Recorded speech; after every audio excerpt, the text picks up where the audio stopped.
రే గౌతమ్, ఇంకొక విషయం రా. ఏంట్రా? యాక్సిడెంట్ అయిన శ్రావ్యని హాస్పిటల్కి తీసుకొచ్చింది ఎవరో కాదురా, అహల్య. అహల్య? అహల్యనా? అవునరా, యాక్సిడెంట్ అయిన శ్రావ్యని తోపుడు బండి మీద అహల్య హాస్పిటల్కి తీసుకొచ్చింది. తనకి లేబర్ పెయిన్స్ కూడా స్టార్ట్ అయ్యాయి. అప్పుడా డెలివరీ అన్నట్టుగా ఉంది. అహల్యకి ట్రీట్మెంట్ స్టార్ట్ చేశారా? ఇప్పుడు శ్రావ్య ఎలా ఉంది? శ్రావ్య కండిషన్ ఓకేరా, కానీ అహల్య పరిస్థితి చాలా క్రిటికల్గా ఉంది. అయినా నేను చెప్పాను కదా, తనని ఎందుకు బయటికి పంపించావు? తను శ్రావ్యాన్ని సేవ్ చేసినందుకు సంతోషపడాలో, తన పరిస్థితి క్రిటికల్గా ఉన్నందుకు బాధపడాలో నాకేం తెలియట్లేదురా. అరే నాకు అసలు శ్రావ్య... నువ్వు త్వరగా బయలుదేరి హాస్పిటల్కి రారా. నువ్వు వస్తే తప్ప ట్రీట్మెంట్ చేయించుకోనని అహల్య మొండికేసి కూర్చుంది. సరే ఓకేరా, నేను ఆన్ ద వేలోనే ఉన్నాను, వచ్చేస్తున్నాను.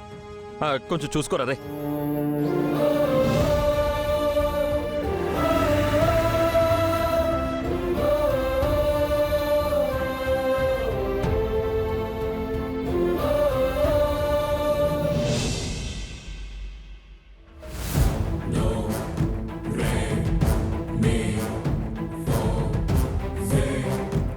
కాసేపట్లో గుడ్ న్యూస్ వస్తుంది కదా మామ్. మనకి గుడ్ న్యూస్, అహల్యకి బ్యాడ్ న్యూస్. అది పరిగెత్తి పరిగెత్తి దాని కడుపులోని బిడ్డ కదలికలు ఆగిపోయి ఉంటాయి. బిడ్డ చనిపోయింది అని ఆ అహల్య శ్రావ్యను పట్టుకుని బోరుని ఏడుస్తూ ఉంటుంది. శ్రావ్యని పట్టుకోమని రౌడీలకు చెప్పావు, ఇంతకీ తన కండిషన్ ఎలా ఉంది మామ్? దాన్ని కొట్టమని మాత్రమే చెప్పాను, చంపమని చెప్పలేదులే. నువ్వేం వరి అవ్వకు.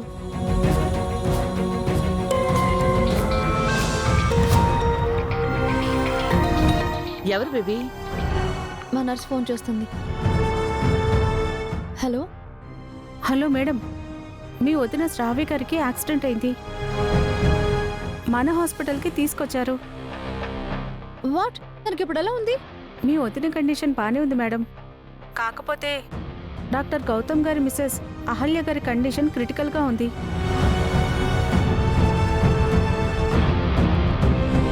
తనకేమైంది? తనక్కడ ఎందుకుంది? మీ వదినని హాస్పిటల్కి తీసుకొచ్చి అడ్మిట్ చేసింది తనే మేడం. అహల్య గారికి డెలివరీ పెయిన్స్ స్టార్ట్ అయ్యాయి. గౌతమ్ సార్ ఏమో హాస్పిటల్లో లేరు. గౌతమ్ సార్ వచ్చేదాకా డెలివరీ చేయించుకోనని అహల్య మేడం మొండికేసి కూర్చున్నారు. ఓకే, నేను గౌతమ్కి ఇన్ఫార్మ్ చేస్తాను. ఏమైంది బేబీ? నేను చెప్పాను కదా మామ్, ఆ అహల్య మొండిగటమని. తన పరిస్థితి ఆలోచించకుండా గాయపడిన శ్రావ్యని హాస్పిటల్కి తీసుకెళ్ళిందంట. అలాంటి కండిషన్లో శ్రావ్యనల్లా తీసుకెళ్ళిందే. ఇంతకీ దాని కండిషన్ ఏంటి? లేబర్ పెయిన్ స్టార్ట్ అయ్యాయంట, కానీ డెలివరీ స్టార్ట్ చేయలేదు. లక్కీగా హాస్పిటల్లో గౌతమ్ లేడు. నేను ఈ సిచ్యువేషన్ని వాడుకుంటాను మామ్. హాస్పిటల్కి వెళ్ళి అహల్యకు డెలివరీ చేసి డెడ్ అయిన బేబీని బయటకు తీస్తాను. హాస్పిటల్కి వెళ్లాల్సింది నువ్వు కాదు, నేను. శ్రావ్య విషయంలో ఆ అర్జున్ ప్రసాద్ ఫ్యామిలీకి అనుమానం రాకుండా ఉండాలి అంటే నేను శ్రావ్య దగ్గరే ఉండాలి. మరిప్పుడు నేనేం చేయాలి మామ్? ఎలాగూ పుట్టేది చచ్చిన బిడ్డే కాబట్టి నువ్వు డెలివరీ చేయాల్సిన అవసరం లేదు. ఆ పాపం నీకెందుకు? మరింట్లోనే ఉండమంటావా మామ్? కాదు, నువ్వు అర్జున్ ప్రసాద్ ఇంటికెళ్ళు. అహల్య మీద లేనిపోనివి చెప్పి పుట్టబోయే వారసుడి మీద సీన్ క్రియేట్ చేయి. అర్థమైంది మామ్. నువ్వు హాస్పిటల్కి వెళ్ళి శ్రావ్యను ఓదార్చు. నేను అర్జున్ అంకుల్ వాళ్ళ ఇంటికి వెళ్ళి అహల్య మీద నిప్పులు చెలరేగించి ఆ అహల్య మీద అసహ్యం పుట్టించేలా చేస్తా.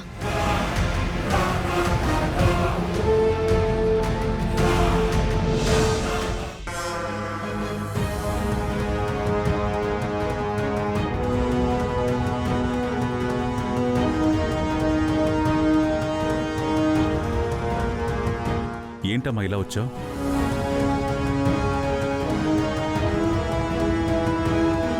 అహల్య చనిపోయిందని చెప్పడానికి వచ్చిందేమో. మనం కాకుండా అహల్యని చంపడానికి ఇంకెవరు ట్రై చేస్తారో అంతిక? ఇంకెవరు? యామిని. మీరంతా అహల్య కోసం ఎదురు చూస్తున్నట్టున్నారు కదా అంకుల్? ఆ విషయం నీకెలా తెలుసమ్మా? అంటే మీకు ఇంకా ఈ విషయం తెలీదా ఆంటీ? ఏ విషయం? అహల్య హాస్పిటల్లో ఉంది.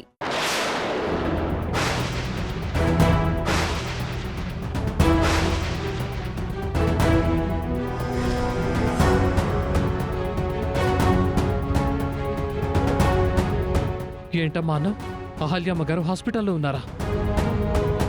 అహల్యమ్మ గారికి ఏమైందమ్మా? అసలు ఏం జరిగింది? ఏం జరిగిందో నాకు తెలియదు. ఇందాక హాస్పిటల్ నుంచి మా నర్స్ నాకు ఫోన్ చేసి చెప్తే ఆ విషయం మీకు చెప్దామని కంగారుగా వచ్చాను.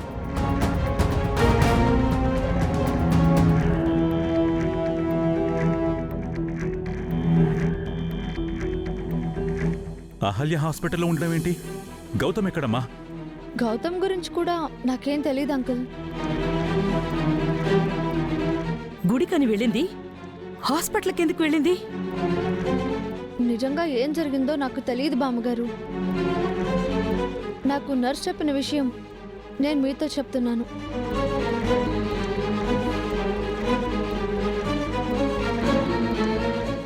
తను ఏం చెప్పిందంటే అహల్య ఓవర్ స్ట్రెస్ అయిందట, ఎక్కువ దూరం పరిగెత్తిందంట.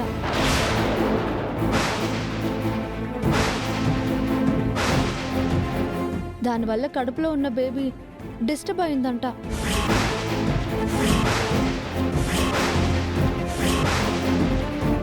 కండిషన్ సీరియస్గా ఉంది, హెవీగా బ్లీడింగ్ అవుతుంది అని చెప్పింది.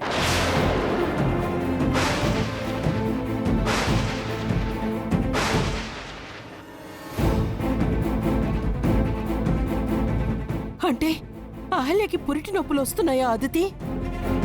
అంతగా స్ట్రెస్ అయితే ఏ నొప్పి రాకుండా ఎలా ఉంటుందా ఆంటీ?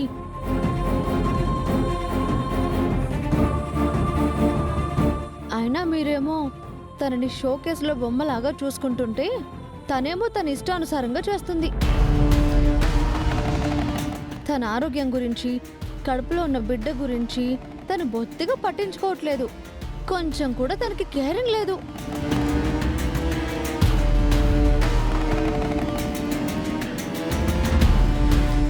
ఎంతసేపు మీరు తన గురించి ఆలోచించడం తప్ప తను మాత్రం తన గురించి ఆలోచించడం లేదు.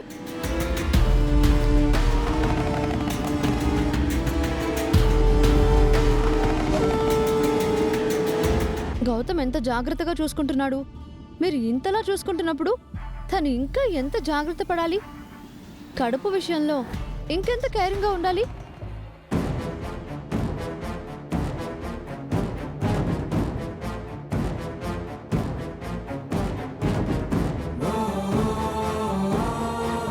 దీన్ని బట్టి నాకు ఒక విషయం అర్థమైంది బామ్మగారు.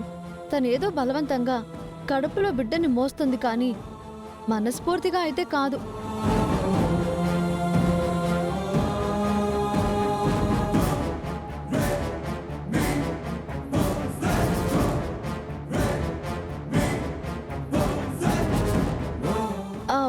అసలు మీ వంశానికి వారసునివ్వాలని ఉందో లేదో నాకైతే తెలియడం లేదు.